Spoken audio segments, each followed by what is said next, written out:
Halo coach. Halo. Halo, Wah, tos lu coach. Asik. Ini lagi ngapain nih kalau boleh tahu? iseng aja lagi nyeting kamera. Oh, lagi nyeting kamera coach ya. Kabarnya lo sebelum jadi pelatih fisik, lo itu menjadi seorang dosen di salah satu universitas negeri di Jakarta. Kalau boleh tahu, itu bener nggak sih coach? Dan bisa ceritain tuh kayak gimana? Iya benar, sebelum saya jadi pelatih fisik di PBSI, saya menjadi seorang dosen di Fakultas Ilmu Olahraga Universitas Negeri Jakarta. Dari tahun 2004 diterima PNS, tapi jadi jadi dosen luar biasanya dari tahun 2000. Lo itu terkenal banget dengan metode pelatihan unifikasi. Jelaskan apa yang dimaksud dengan unifikasi itu. Jadi unifikasi itu maksudnya adalah bagaimana saat kita melakukan aktivitas gerak atau aktivitas fisik, antara pikiran dan tubuh harus menjadi satu kesatuan. Artinya kita saat melakukan gerakan itu harus sadar bergerak, cakap bergerak, dan itu akan mengakibatkan harmonis dalam bergerak. Akhir bulan Januari lalu kan lo sempat mengundurin diri nih dari Platnas Cipayung. Alasannya kalau boleh tahu apa nih? Apa ya kalau alasan yang ininya? Tapi yang pasti gini, yang pasti saya ingin berbuat lebih banyak lagi, berbagi untuk sesama. Artinya kalau saya berada di PBSI,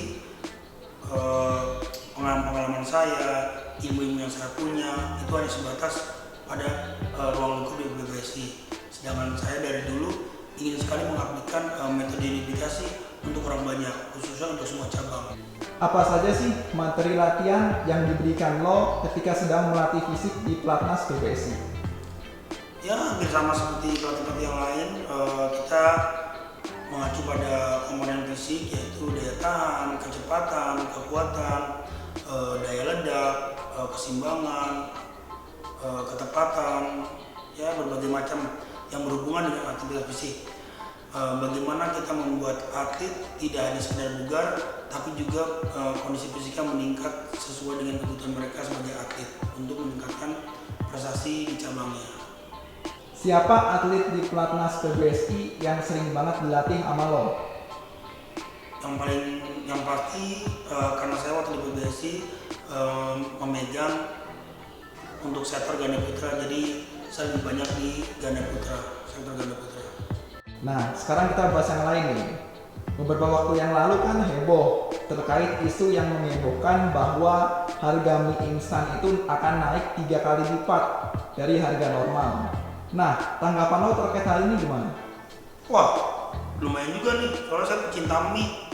Oh. Dan yang paling kasihan nanti mungkin mahasiswa-mahasiswa yang kos-kosan nih, yang pecinta mie juga sama gitu loh. Pasti akan repot tuh. Karena itu mie itu makanan favorit. Walaupun saya tahu ya kayak gimana lah, karena kita mie tapi ya enak lah buat ngemil-ngemil. Iya, iya. Nah, ceritain dong awal mula lo jadi pelatih fisik. Awalnya gimana tuh jadi pelatih fisik? Saya jadi pelatih itu saya lupa tanggalnya, tahunnya lupa, tahun 90-an berapa lah. Jadi background saya adalah seorang atlet atletik di nomor lompat jauh gitu. Nah dari cabang atletik itu saya banyak belajar tentang gerak, bagaimana bergerak yang harmonis, bagaimana kita melakukan gerak-gerakan yang ability, tentang akselerasi, tentang ya koordinasi. Nah dari situ saya akhirnya setelah lulus SMA saya kuliah di dulu IKIP Jakarta, FFK IKIP Jakarta. Setelah lulus sambil ngelatih saya juga bantu mengajar.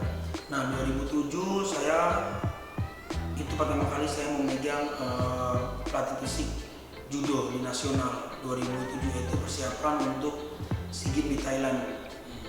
Nah saat itu itulah pengalaman-pengalaman saya, ilmu yang saya dapat di tempat latihan ataupun di kampus itu saya aplikasikan kepada atlet. Dan setelah itu ya udah saya lebih pede lah ke masuk ke dalam cabang-cabang. Apalagi 2009 saya pernah bergabung di Galang, yaitu jadi monitoring. Jadi saya hampir masuk ke semua cabang-cabang olahraga, ke hampir semua cabang. Untuk SEA Games kalau nggak salah itu 2009 di Laos. Jadi saya tahu banget karakter-karakter cabang olahraga, fisik-fisiknya, kebutuhan mereka, yaitu. Dan 2014 saya diberi kesempatan melatih di PBSI. Jadi awalnya adalah kalau nggak salah dari Pak Reksi Menaki dan Pak Basri dari PBSI datang ke kampus. Beliau mungkin ada cerita apa dengan dekan saya, dengan para punya kebijakan yang ada di kampus. Setelah itu saya ditawarkan mau tidak melatih di PBSI gitu. Awalnya saya sempat kaget juga gitu, soalnya saat itu saya kebetulan pas lagi memegang ati judo, tapi setelah saya pikir ati judo saya pernah, akhirnya saya terima tawaran di PBSI. Saya datang terus saya diwawancara oleh Pak Reksi, dan beliau nanya, Mas Riki, apa yang bisa diberikan untuk bulu tangkis? Sambil saya lihat di luar gitu lagi, kalau nggak salah gitu ada yang sedang latihan. Nanti saya cuma bilang saya akan membantu bagaimana meningkatkan fisik mereka dengan pembentukan gerak dasar yang baik. Oke, banyak beberapa atlet yang meninggal pada saat sedang olahraga. Nah, kalau boleh tahu nih, apa penyebabnya hal tersebut bisa terjadi dan bagaimana penanganannya pada saat itu? Sebenarnya sih kalau bicara meninggal itu berhubungan sama yang di atas ya, takdirnya. Tapi kalau kita bicara tentang di olahraga, banyak sekali atlet-atlet yang meninggal, ataupun orang yang baru mulai berolahraga, ataupun orang yang baru berolahraga meninggal yang dikarenakan faktor yang contoh saja misalnya bermain bola, bermain futsal, ataupun ada juga yang bermain bulu tangkis, basket, tenis. Lebih banyak sekali cabang olahraga yang sifatnya mengeluarkan energi yang banyak, mengeluarkan daya yang butuh daya tahan, yang tanpa disadari ada atlet ataupun orang yang olahraga yang mempunyai penyakit, contoh penyakit jantung. Nah, mereka kadang tidak sadar gitu bahwa mereka punya suatu penyakit yang berbahaya waktu berolahraga, melakukannya terlalu diporsir. Oleh sebab itu saya pribadi mengingatkan untuk semuanya, untuk semua para atlet, pada penggiat olahraga, tolong kalau yang punya penyakit jantung cek dulu ke dokter, dan itu wajib. Pertama, cek ke dokter. Yang kedua, mereka wajib memiliki pendeteksi ya denyut nadi, ya, contoh kayak jam tangan polar atau Garmin atau Sunto, apapun itulah, yang penting mereka terpantau gitu. Jadi contoh misalnya saya umurnya misalnya 40 gitu ya, 40 berarti 220 dikurang 40 berarti 180. Artinya saya tidak boleh latihan denyut nadi saya lebih dari 180. Nah, kalau nanti kita mau berolahraga, kalau anak yang penyakit jantung itu bisa konsultasi ke dokternya. Nah, nanti dari dokter itu bisa kasih masukan. Oh, saudara tidak boleh melebihi denyut nadinya seperti ini. Nah, biasanya dokter olahraga lebih paham. Nah, dari situ kita bisa setel tuh. Jadi misalnya contoh di jamnya kita buat, saya buat aja lah 160. Jadi nanti saat kita beraktivitas dan sudah melewati batas atau itu akan ada alarm memberikan tanda atau bunyi atau seperti apa. Nah, saat itu kita harus berhenti. Kadang kita kalau kita nggak pakai jam atau nggak pakai sesuatu, olahraga udah dipaksakan. Apalagi kalau sedang dalam permainan yang seru gitu, ngejar bola atau main bulu tangkis, sedang lagi tanpa disadari tiba-tiba nggak kuat, udah berhenti, meninggal. Nah, itu yang sering terjadi di penggiat-penggiat olahraga lah, di bulu tangkis, sampai bisa bilang di futsal, di sepak bola, di lari, sering terjadi. Setiap atlet itu kan pasti pernah mengalami yang namanya cedera. Salah satu faktor yang menyebabkan cedera suatu atlet itu apa saja sih, coach? Dan penanganannya bagaimana? Banyak faktor ya untuk cedera itu ya. Cedera itu kan ada faktor yang dari luar, ada faktor dari dalam, eksternal sama internal.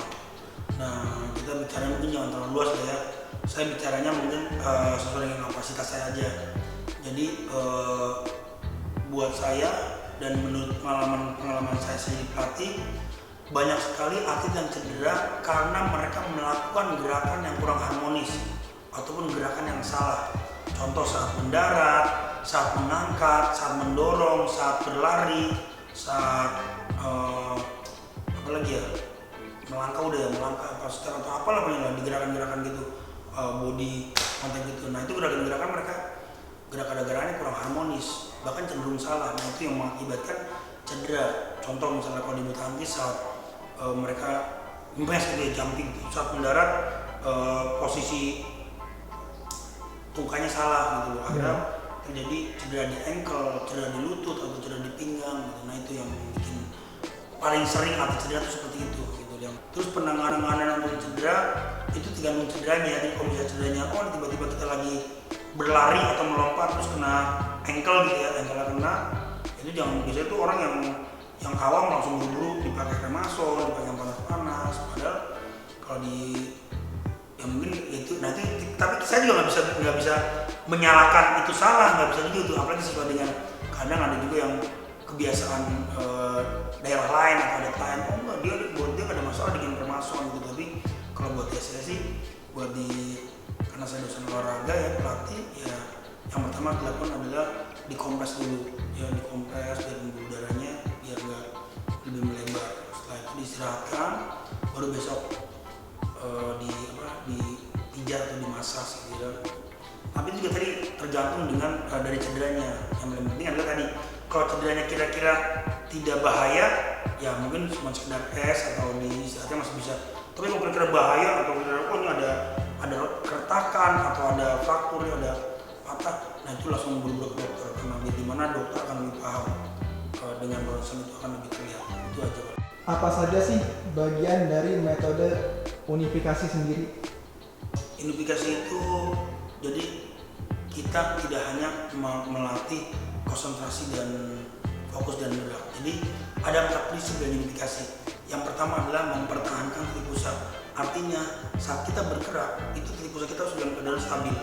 Yang kedua harus rileks. Jadi rileks itu yang dimaksud adalah tidak ada ketegangan otot yang berlebihan. Gitu. Jadi benar-benar rileks, pikiran, perasaan, otot itu harus rileks. Yang ketiga berat di bawah. Nah itu maksudnya adalah gravitasi. Jadi posisi tubuh itu harus tidak melawan gravitasi. Nah yang keempat itu adalah memancarkan energi atau kalau saya bahasanya fokus dan konsentrasi. Jadi setiap kita gerakan kita harus selalu melakukan dengan gerakan yang fokus dan konsentrasi ya tadi, untuk mendapatkan kesadaran, kecakapan dan keharmonisan dalam bergerak. Selain bermain bola dan menjadi pelatih fisik, kalau boleh tahu nih, lo itu hobinya apa sih? Itu olahraga sih hobinya gitu. Ada yang lain, sepeda enggak, renang enggak, olahraga aja hobinya. Olahraga doang Banyak ya? orang suka. Iya. Gitu. Iya olahraga aja lah. Tapi yang paling hobi yang paling sering itu mungkin bukan hobi kali ya, kebiasaan. Senang banget tuh ngeliat kalau orang yang di olahraga tuh ngeliat mereka melakukan gerakan-gerakan kesalahan. Jadi misalnya saat lari, wah ini gerakannya begini, saat dia lompat, wah ini gerakan begini. Mungkin itu bukan hobi ya, kebiasaan, tapi jadi kayak hobi apa nih? Menganalisa setiap gerakan-gerakan orang. Jadi walaupun ada orang yang lagi jalan, ada orang yang lagi duduk, ada orang lagi bawa barang gitu. Jadi nah dari hasil itu kadang-kadang saya justru dapat ide, bahwa kebiasaan-kebiasaan gerakan-gerakan yang tidak harmonis itu akan mengakibatkan kelelahan, rasa sakit, dan bahkan yang bahaya adalah perubahan pada postur, pada tulang. Jadi contoh misalnya cara duduk yang salah, itu bawa tas yang salah, itu dapat mengakibatkan sklerosis kayak gitu di. Kasih tip dong coach ke netizen bagaimana cara mengangkat kaki ke atas seperti yang coach Pehong biasa lakukan. Itu sih emang kebiasaan aja. Tapi buat teman-teman yang mau melakukan gerakan-gerakan seperti itu harus dimulai dari fondasi gerak yang baik dulu. Jadi misalnya kalau kita olahraga, senamnya harus bagus cara berdirinya, ya postur badannya, pandangan, sikap badan, tangan, kaki terus harus benar dulu. Jadi senamnya harus benar, gerakannya benar. Nah, nanti terus stretchingnya benar untuk melatih fleksibilitas, terus melatih keseimbangan. Karena waktu melakukan gerakan speed kaki di atas itu butuh keseimbangan yang baik sama butuh kelenturan yang baik. Itu aja. Sama satu lagi nih, bagaimana tips pola hidup sehat menurut lo, seorang coach Ricky P. Hongsusyono? Yang pasti ada 3 hal ya. Jadi pola hidup sehat buat saya pribadi yang paling penting adalah makan yang nggak bagus lah ya, cukup lah, makan yang cukup, yang sesuai dengan kebutuhan aja gitu. Jadi proteinnya terpenuhi, vitamin, karbohidrat, lemak gitu. Terus latihannya paling sehari minimal 30-1 jam ada cukup gitu. Terus yang paling penting lagi adalah tidur atau istirahat ya. Jadi waktu tidur itu kalau bisa 7-8 jam. Itu aja paling kalau itu saya buat sehat. Alright, oke season friends, baru saja kita dengarkan bincang-bincang bareng salah satu pelatih fisik ternama, Coach Ricky P. Hongsusyono. Oke, thank you Coach sudah ngobrol-ngobrol nih ya, semoga sehat selalu ya. Sampai berjumpa di lain kesempatan Coach ya.